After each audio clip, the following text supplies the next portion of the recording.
So ಹಿಂದಿನ ವಿಡಿಯೋದಲ್ಲಿ ನಾವು ಎಲೈಸ್ ಕ್ಲಿಯಾ ಮತ್ತು ರಿಯಾ ಮೂರು ನೋಡಿದ್ವಿ. ಇವಾಗ ಆಸ್ಮೋಮೆಟ್ರಿ.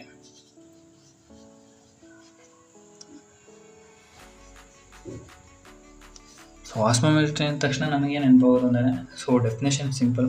ಅಲ್ಲೇ ಇದೆ ಹೆಸರಲ್ಲೇ.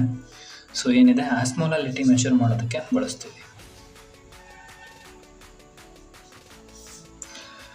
ಆಸ್ಮೋಲಾಲಿಟಿ ಮೆಷರ್ ಮಾಡೋದಕ್ಕೆ ಲೈಕ್ ಇಲ್ಲಿ ಸೀರಮಲ್ಲಿರ್ಬೋದು, ಯೂರಿನಲ್ಲಿರ್ಬೋದು, ಯೂರಿನ್ ಆಸ್ಮೋಲಾಲಿಟಿ, ಸೀರಮ್ ಆಸ್ಮೋಲಾಲಿಟಿ ಅಥವಾ ಅದರ್ಸ್ ಸ್ಪೆಸಿಮೆನ್ಸ್ ಆಸ್ಮೋಲಾಲಿಟಿ ಮೆಷರ್ ಮಾಡೋದಕ್ಕೆ ಕೂಡ ಬಳಸ್ತೀವಿ. ಇಷ್ಟು ಏನಿದೆ ಡೆಫಿನೇಷನ್ ಬಗ್ಗೆ ಆಯಿತು. Next principal.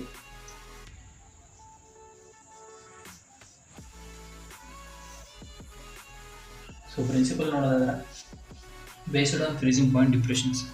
ಆಸ್ಮೋಲಾಲಿಟಿಲಿ ತುಂಬ ಟೈಪ್ಸ್ ಬರುತ್ತೆ. ಅದರಲ್ಲಿ ಫ್ರೀಸಿಂಗ್ ಪಾಯಿಂಟ್ ಡಿಪ್ರೆಷನ್ ಅನ್ನೋದು ಒಂದು.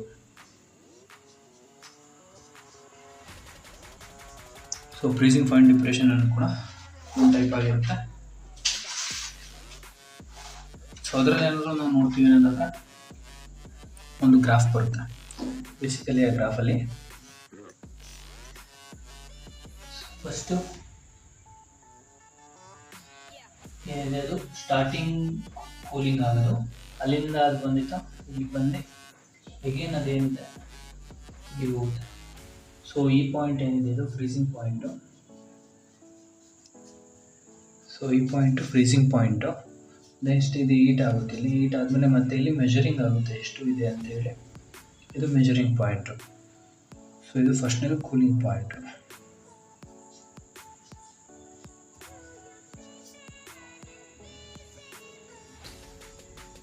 ಈ ಗ್ರಾಫ್ ಮುಖಾಂತರ ನಾವು ಎಕ್ಸ್ಪ್ರೆಷನ್ ಮಾಡ್ಬೋದು. ಮೀನ್ಸ್ ಏನಿದೆ ಅಂದರೆ, ಒಂದು ಸ್ಯಾಂಪಲ್ನ ನಾವು ಫ್ರೀಸ್ ಮಾಡೋಕ್ಕೆ ಟ್ರೈ ಮಾಡ್ತೀವಿ. ಆ ಸ್ಯಾಂಪಲ್ ಎಷ್ಟು ಫ್ರೀಸ್ ಆಗುತ್ತಾ, ಅದು ಯಾವ ಪಾಯಿಂಟಲ್ಲಿ ಫ್ರೀಸ್ ಆಗುತ್ತೆ ಅನ್ನೋದು ನಾವು ಮೆಜರ್ ಮಾಡೋದೆ ಬೇಸಿಕಲಿ ಆಸ್ಮೋಲಾಲಿಟಿ. ನೆಕ್ಸ್ಟ್ ಪ್ರಿನ್ಸಿಪಲ್ ಆಯಿತು. ನೆಕ್ಸ್ಟ್ ಡಯಾಗ್ರಾಮ್ ನೋಡ್ತಿದ್ರೆ ಆಸ್ಮೋಲಾಲಿಟಿ ಸ್ವಲ್ಪ ಅರ್ಥ ಮಾಡ್ಕೋಬೇಕು. ಅರ್ಥ ಮಾಡ್ಕೊಳಕ್ಕಾಗಿಲ್ಲ ಅಂತ ತಲೆ ಕೆಡಿಸ್ಕೊಂಡು ಒಂದು ವಿಡಿಯೋ ಮಾಡ್ತೀರ, ಒಂದು ಪಾಸ್ ಮಾಡ್ಕೊಂಡು ಒಂದು ಸೆಕೆಂಡ್ ನೋಡ್ಕೊಬೇಡಿ. ಇದೇನಿದೆ, ಇದು ಫ್ರೀಸಿಂಗ್ ಚೇಂಬರ್ ಮತ್ತು ಕೂಲಿಂಗ್ ಪಾಯಿಂಟ್ ಇರುತ್ತೆ. ಒಂದು ಥರ್ಮೋಮೀಟರ್ ಇರುತ್ತೆ. ಇಲ್ಲಿಂದ ನಾವು ಸಿಸ್ಟಮ್ ಸರ್ಕ್ಯೂಟಿಗೆ ಕನೆಕ್ಟ್ ಮಾಡ್ಕೊಂಡಿರ್ತೀವಿ. ಇಲ್ಲೊಂದು ಮೆಜರಿಂಗ್ ಸಿಸ್ಟಮ್ ಇರುತ್ತೆ. ಇದು ಮತ್ತು ಕಂಪ್ಯೂಟರ್ ಮೆಜರ್ ಮಾಡ್ಕೊಳ್ಳೋದಕ್ಕೆ. ಎಷ್ಟು ಏನೇನು ಆಗ್ತಿದೆ ಅಂತ ಮೆಜರ್ ಮಾಡೋದಕ್ಕೆ ಒಂದು ಸರ್ಕ್ಯೂಟಿಗೆ ಕನೆಕ್ಟ್ ಮಾಡ್ಕೊಂಡಿರ್ತೀವಿ. ಇಷ್ಟು. ಇನ್ ಕೇಸ್ ಈ ಡಯಾಗ್ರಾಮ್ ನಿಮ್ಗೆ ಕ್ಲೀನಾಗಿ ಅರ್ಥ ಆಗಲ್ಲ ಅಂದರೆ ಒಂದು ಗೂಗಲ್ ಡಯಾಗ್ರಾಮ್ ನೋಡಾಕಿರ್ತೀನಿ, ಅದನ್ನು ನೋಡಿಕೊಂಡು ಆರಾಮ್ಸೆ ನೋಡ್ಕೊಂಡ್ರೆ ಆಯಿತು. ನೆಕ್ಸ್ಟ್ ಬಂದ್ಬಿಟ್ಟು ಇನ್ಸ್ಟ್ರುಮೆಂಟೇಷನ್ಸ್.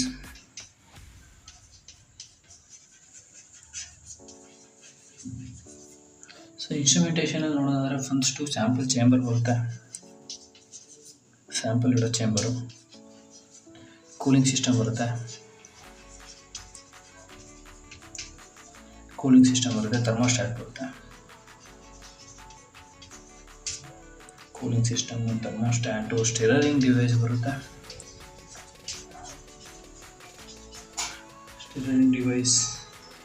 Display units.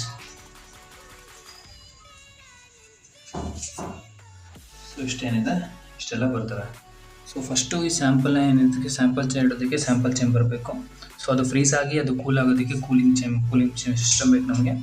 ಥರ್ಮೋಸ್ಟಾಟ್ ಅಂತ ಬೇಕು, ಎಷ್ಟು ಟೆಂಪ್ರೇಚರಲ್ಲಿ ಆಗ್ತಿದೆ ಅಂತ ಮೆಜರ್ ಮಾಡಿ ಥರ್ಮೋಸ್ಟಾಟ್ ಬೇಕು. ಅದು ಸ್ಯಾಂಪಲ್ಸ್ ಎಲ್ಲ ಈಕ್ವಲ್ ಮಿಕ್ಸ್ ಆಗೋದಕ್ಕೆ ಸ್ಟಿರರ್ ಬೇಕು.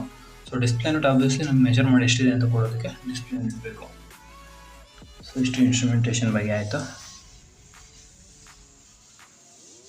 Next applications. ಈ ಆಸ್ಮೋಲಾಲಿಟಿ ಎಲ್ಲೆಲ್ಲಿ ಬಳಸ್ತೀವಿ ಅಂದರೆ, ಅಲ್ಲಿ ಡೆಫಿನೇಷನ್ ಹೇಳ್ದಂಗೆ ಯೂರಿನ್ ಆಸ್ಮೋಲಾಲಿಟಿ, ಸೀರಮ್ ಆಸ್ಮೋಲಾಲಿಟಿ, ಅದಾದಮೇಲೆ ಟಾಕ್ಸಿಕಾಲಜಿ ಅಂತೇಳಿ ಟಾಕ್ಸಿಕಾಲಜಿಲಿ ಬಳಸ್ತೀವಿ. ಅಥವಾ ಪಾಯ್ಸನಿಂಗ್, ಮೆಥನಾಲ್ ಪಾಯ್ಸನಿಂಗ್ ಆಗಿದ್ರೆ ಆ ಪಾಯ್ಸನ್ ಡಿಟೆಕ್ಟ್ ಮಾಡೋದಕ್ಕೂ ಬಳಸ್ತೀವಿ. ಇನ್ನು ಅದನ್ನು ಒಂದು ಫಾರ್ಮಕಾಲಜಿ ಇಂಡಸ್ಟ್ರೀಸು, ಅದಾದಮೇಲೆ evaluation of salt, monitoring diabetes ಇನ್ಸಿಬಿಲಿಟೀಸ್, food and beverages, environmental industries. So ಅಲ್ಲಿಂದ ಏನು ವಾಟ್ರು ಈ ಥರ ಏನಾದರೂ ಸ್ಪೆಸಿಮೆನ್ ಕಲೆಕ್ಷನ್ ಮಾಡಿ ಅದರ ಲಾಸ್ಟ್ ಮಿನಿಟ್ ಮೆಜರ್ ಮಾಡೋದಕ್ಕೆ ಕೂಡ ಬಳಸ್ತೀವಿ. ಸೊ ಇಷ್ಟು ಏನಿದೆ ಅಪ್ಲಿಕೇಶನ್ ಆಯಿತು. ಸೊ ಅಡ್ವಾಂಟೇಜ್ ಡಿಸಡ್ವಾಂಟೇಜ್ ಸೇಮೇ ಬರುತ್ತೆ, ನೋಡ್ಕೊಂಡು ಬರ್ಕೋಬೇಕಷ್ಟೇ. Instrument I sensitive, I specific ಇರುತ್ತೆ. ಈ ಡಿಸಡ್ವಾಂಟೇಜ್ ಬಂದರೆ ಎಕ್ಸ್ಪೆನ್ಸಿವ್ ಇರುತ್ತೆ ಮತ್ತು ಸ್ಕಿಲ್ ಟೆಕ್ನಿಷಿಯನ್ಸ್ ಬೇಕಾಗುತ್ತೆ. ಇಲ್ಲ ಹಂಗೂ ಬೇಕು ಅಂದರೆ ಅದಕ್ಕೆ ಮೇಂಟೆನೆನ್ಸ್ ಕಾಸ್ಟ್ ಜಾಸ್ತಿ ಬರುತ್ತೆ ಅಂತ ಬರ್ಕೋಬೋದು, ಸಿಂಪ್ಲಿ ಜನರಲ್ಲಾಗಿ ಬರ್ಕೋಬೇಕು. ಇನ್ನು A B G arterial blood gas analyser. So A B ಜಿನಲ್ಲಿ ನೋಡಿದ್ರು ಬೇಸಿಕಲಿ ನಾವು ಅಲ್ಲೇ ಹೇಳ್ದಂಗೆ ಆರ್ಟ್ರಿಯಲ್ ಬ್ಲಡ್ ಗ್ಯಾಸ್ ಅನಾಲಿಸಿಸ್ ಮಾಡೋದಕ್ಕೆ ನಾವು ಬಳಸ್ತೀವಿ, ಅದನ್ನ ಮೇಜರ್ ಇಂಪಾರ್ಟೆಂಟ್ಲಿ. ಸೊ ಮತ್ತು ಎಲ್ಲೆಲ್ಲಿ ಅದು ಉಪಯೋಗ ಆಗುತ್ತೆ ಅಂದರೆ respiratory acidosis, respiratory alkalosis, metabolic acidosis, metabolic acidosis, acid base imbalance ಆದಾಗ ಬಳಸ್ತೀವಿ. ಇಟ್ರಿಂದ ಆಸಿಡ್ ಬೇಸ್ ಇಂಬ್ಯಾಲೆನ್ಸ್ ಇದು, ಮತ್ತು ಎಷ್ಟು ಆಕ್ಸಿಜನ್ ಲೆವೆಲ್ ಇದೆ, ಯಾವ್ದು ಎಷ್ಟೆಷ್ಟಿದೆ ಅಂತ ನೋಡೋದು ಕೂಡ ಇದನ್ನು ಬಳಸ್ತೀವಿ. ನೆಕ್ಸ್ಟ್ ಬಂದ್ಬಿಟ್ಟು ಪ್ರಿನ್ಸಿಪಲ್ ಏನಿದೆಯಲ್ಲ, ಸೊ ಅಯಾನ್ಸ್ ಎಲೆಕ್ಟ್ರೋಡ್ ಏನು ಪ್ರಿನ್ಸಿಪಲ್ ಇದೆ, ಸೇಮ್ ಪ್ರಿನ್ಸಿಪಲ್. ಸೊ ಸ್ಪೆಸಿಫಿಕ್ಕಾಗಿ ಒಂದೇ ಒಂದು ಅಯಾನ್ನ ಕೂಡ ಅದೊಂದು ಏನು ಮೆಮ್ರೇನ್ ಇರುತ್ತೆ, ಆ ಮೆಮ್ರೇನ್ ಮುಖಾಂತರ ಸ್ಪೆಸಿಫಿಕ್ ಅಯಾನ್. ಎಕ್ಸಾಂಪಲ್ ನಾವೀಗ ಬೈಕಾರ್ಬೊನೇಟ್ ಮೆಜರ್ ಮಾಡಬೇಕಂದ್ರೆ ಈ ಬೈಕಾರ್ಬೊನೇಟ್ ಕೂಡ ಇದ್ರ ಮುಖಾಂತರ ಪಾಸ್ ಆಗುತ್ತೆ, ಬೇರೆ ಪಾಸ್ ಆಗಲ್ಲ. ಸೊ ಅದಕ್ಕೆ ಸಪ್ರೇಟ್ ರೆಫರೆನ್ಸ್ ಎಲೆಕ್ಟ್ರೋಡ್ನ ಇದು ಮಾಡಿಕೊಂಡು ಮೆಜರ್ ಮಾಡ್ತೀವಿ. ಸೊ ಬೈಕಾರ್ಬೊನೇಟ್ಗೊಂದು ಎಲೆಕ್ಟ್ರೋಡ್ ಇರುತ್ತೆ, ಆಕ್ಸಿಜನ್ಗೊಂದು ಎಲೆಕ್ಟ್ರೋಡ್ ಇರುತ್ತೆ, PCO2 ಎಲೆಕ್ಟ್ರೋಡ್ ಇರುತ್ತೆ. ಸೊ ಅಲ್ಲಿ ಈಗ PCO2 ಬಂದ್ಬಿಟ್ಟು ಸಿವರ್ ರಿಂಗ್ ಎಲೆಕ್ಟ್ರೋಡ್ ಅಂತ ಒಂದು ಬರುತ್ತೆ. ಇದಕ್ಕೆ PCO2ಗೆ ಕ್ಲರ್ಕ್ ಎಲೆಕ್ಟ್ರೋಡ್ ಬರುತ್ತೆ.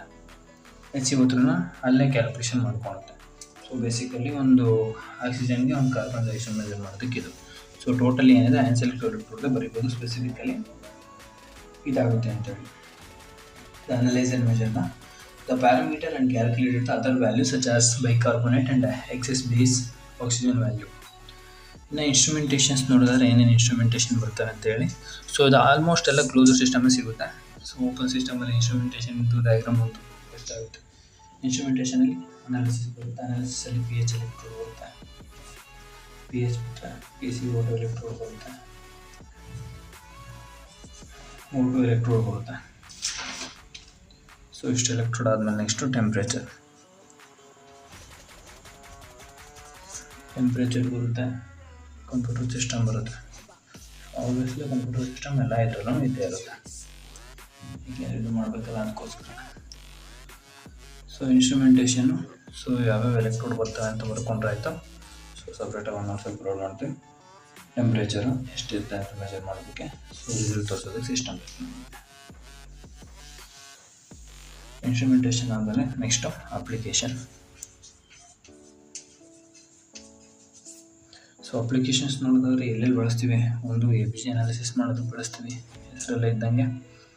ಎರಡನೇದು ಆಸಿಡ್ ಬೇಸ್ ಇಂಬ್ಯಾಲೆನ್ಸ್ನ ಮಾಡೋದಕ್ಕೆ ಬಳಸ್ತೀವಿ, ಮತ್ತು ಮೆಜರ್ಮೆಂಟ್ ಆ್ಯಂಡ್ ಮಾನಿಟರ್ ಮಾಡೋದಕ್ಕೆ ಬಳಸ್ತೀವಿ. ಈ ಇನ್ಸ್ಟ್ರೂಮೆಂಟ್ ICUನಲ್ಲಿ ಯೂಸ್ ಮಾಡ್ತೀವಿ. ಸೊ ಇದನ್ನ ಅಸ್ತಮಾ ಅಥವಾ COPD ಅಂತ ಇರೋ ಕಡೆ ಯೂಸ್ ಮಾಡ್ತೀವಿ. ಸೊ ಮೇಜರಾಗಿ ನಾವು ಇದನ್ನು ಮಾಡೋದಕ್ಕೆ ಯಾವ ಸ್ಪೆಸಿಮೆನ್ ತೊಗೋತೀವಿ ಅಂದರೆ ಆರ್ಟ್ರಿಯಲ್ ಬ್ಲಡ್ ಗ್ಯಾಸ್ ತೊಗೋತೀವಿ. ಎಕ್ಸಾಂಪಲ್ ರೇಡಿಯಲ್ ಆರ್ಟ್ರಿ ಇರ್ಬೋದು ಅಥವಾ ಫಿಮರಲ್ ಆರ್ಟ್ರಿ. ಸೊ ರೇಡಿಯಲ್ ಆರ್ಟ್ರಿ ಅಂದರೆ ಇಲ್ಲಿ ಬರುತ್ತೆ, ಅದು ರೇಡಿಯಲ್ ಆರ್ಟ್ರಿಯಿಂದ ತೊಗೋತೀವಿ. ಸೊ ಇಷ್ಟು ಏನಿದೆ ABG ಅನಾಲಿಸಿಸ್ ಬಗ್ಗೆ. ಇದರಲ್ಲಿ ಏನೋ ಡೌಟ್ಸ್ ಇದ್ದರೆ ಕಮೆಂಟ್ಸ್ ಮಾಡಿ, ವಿಡಿಯೋ ಇಷ್ಟ ಲೈಕ್ ಮಾಡಿ, ಶೇರ್ ಮಾಡಿ, ಸಬ್ಸ್ಕ್ರೈಬ್ ಮಾಡ್ಕೊಳ್ಳಿ. Thank you. ಹಾಗೆಯೇ ಇದು ಕಂಪ್ಲೀಟ್ PDF ಏನಿದೆ hscommunity.online ಅನ್ನೋ ವೆಬ್ಸೈಟಲ್ಲಿ ಹಾಕಿರ್ತೀವಿ. ಸೊ ಒನ್ಸ್ ಹೋಗಿ ಅಲ್ಲಿ ಚೆಕ್ ಮಾಡ್ಬೋದು.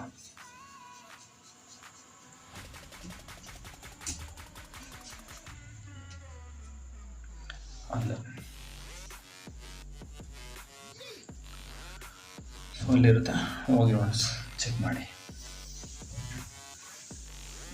ಸೊ ಲಿಂಕ್ ಡಿಸ್ಕ್ರಿಪ್ಷನಲ್ಲಿದೆ. ಫಸ್ಟು ರಿಜಿಸ್ಟರ್ ಆಗಿ ದೆನ್ ಲಾಗಿನ್ ಆದಮೇಲೆ ಡೈರೆಕ್ಟ್ ನೋಟ್ಸ್ ಅಂತೇಳಿ ನೋಡಿ, ಲ್ಯಾಬ್ ಇನ್ ಕನ್ನಡ ಅನ್ನೋ ಏನು ಹೆಸರಲ್ಲೇ ಅಪ್ಲೋಡ್ ಆಗಿರ್ತವೆ ನೋಟ್ಸು ಸಪ್ರೇಟಾಗಿ ಸ್ಪೆಸಿಫಿಕ್ಕಾಗಿ. ಸೊ ಟೆಕ್ನಿಕ್ಸ್ ಮೆನ್ಷನ್ ಆಗಿರುತ್ತೆ. Thank you.